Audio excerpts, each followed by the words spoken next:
রাসূলুল্লাহ সাল্লাল্লাহু আলাইহি ওয়াসাল্লামের প্রতি ভালোবাসার নিদর্শন সময়ের মধ্যে গুরুত্বপূর্ণ একটি নিদর্শন হলো রাসূলুল্লাহ সাল্লাল্লাহু আলাইহি ওয়াসাল্লামের প্রতি বেশি বেশি দুরূদ পাঠ করা। আল্লাহ তাআলা রাসূলুল্লাহ সাল্লাল্লাহু আলাইহি ওয়াসাল্লামের প্রতি দুরূদ পাঠ করার নির্দেশ দিয়ে বলেন, নিশ্চয়ই আল্লাহ তাআলা এবং তার ফেরেশতারা রহমত বর্ষণ করেন রাসূলের প্রতি। সুতরাং হে ঈমানদারগণ, তোমরা রাসূলের প্রতি দুরূদ এবং সালাম পাঠ করো। সূরা আহজাব আয়াত ৫৬। এখানে আল্লাহ তাআলা মুমিনদেরকে এমন কাজের নির্দেশ দিয়েছেন যার আরম্ভ তার নিজের থেকেই করেছেন, আর এ কাজ আল্লাহর ফেরেশতারাও করে থাকেন। একবার দুরূদ পাঠ করলে 10টি রহমত নাজিল হয়। আবু হুরায়রা রাদিয়াল্লাহু আনহু থেকে বর্ণিত, রাসূলুল্লাহ সাল্লাল্লাহু আলাইহি ওয়াসাল্লাম বলেন, যে ব্যক্তি আমার ওপর একবার দুরূদ পাঠ করে এর প্রতিদানে আল্লাহ তার উপর 10 বার রহমত বর্ষণ করেন।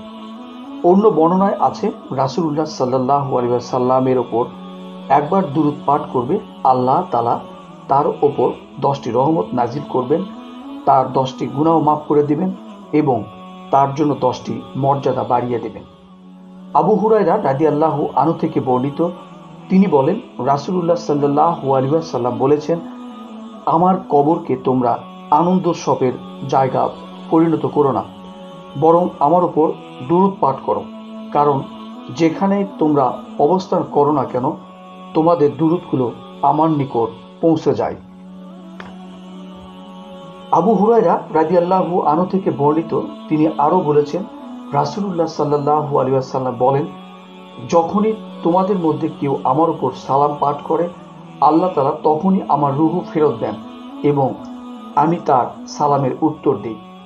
ইবনে মাসউদ রাদিয়াল্লাহু আনহু থেকে বর্ণিত, তিনি আরো বলেন, রাসূলুল্লাহ সাল্লাল্লাহু আলাইহি ওয়াসাল্লাম বলেছেন, আল্লাহ তাআলার একদল ফেরেশতা রয়েছে যারা জমিনে চলাফেরা করে।